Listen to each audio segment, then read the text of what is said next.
Bonjour Corinne Morel-Larleux. Vous êtes l'autrice de l'ouvrage Plutôt couler en beauté que flotter sans grâce. Vous êtes également militante écosocialiste et élue au Conseil régional d'Auvergne-Rhône-Alpes. Vous vous intéressez depuis plus de 5 ans à la question kurde et en particulier à l'expérience révolutionnaire du Rojava.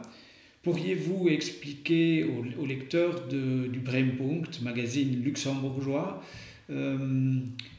ce que représente cette expérience du Rojava au regard de la question de la démocratie? Alors moi, j'ai eu la chance de me rendre donc au Rojava, au nord-est de la Syrie, à deux reprises, en 2018 et en 2019. J'avais envie d'en savoir plus sur l'expérience révolutionnaire qui se mène là-bas. Et de fait, j'ai pu effectivement observer, même si mes deux séjours étaient très courts et que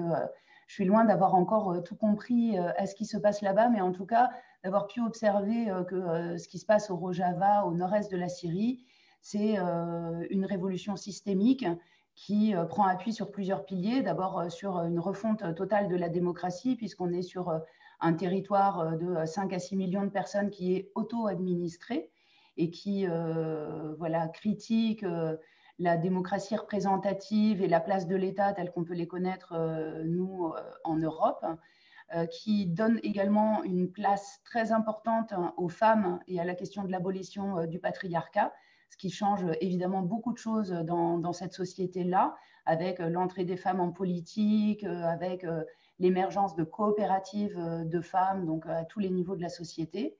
Et puis, deux autres piliers que sont l'écologie, qui est englobée dans le projet anticapitaliste du nord-est de la Syrie, et la question de la coexistence pacifique,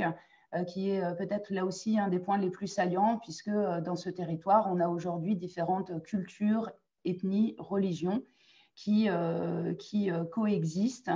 Donc, ce n'est pas seulement des populations kurdes, c'est aussi des populations arabes, des populations syriaques, voilà, différentes cultures, avec, voilà, je trouve, moi en tout cas, une expérience de coexistence qui est particulièrement notable parce qu'on n'a pas tant d'exemples dans l'histoire, ni d'ailleurs dans le présent, avec des crispations qui se font autour de ces questions un peu partout. Et donc, pour toutes ces raisons, c'est évidemment aujourd'hui très important de regarder ce qui se passe là-bas, d'essayer de le comprendre, de voir quels enseignements on peut en tirer. Et donc, avant tout, puisque c'est un territoire qui est toujours menacé, notamment par l'armée turque et par les cellules dormantes de Daesh, avant tout, pour pouvoir continuer à apprendre du Rojava, il faut que le Rojava puisse continuer à exister et donc leur apporter notre soutien.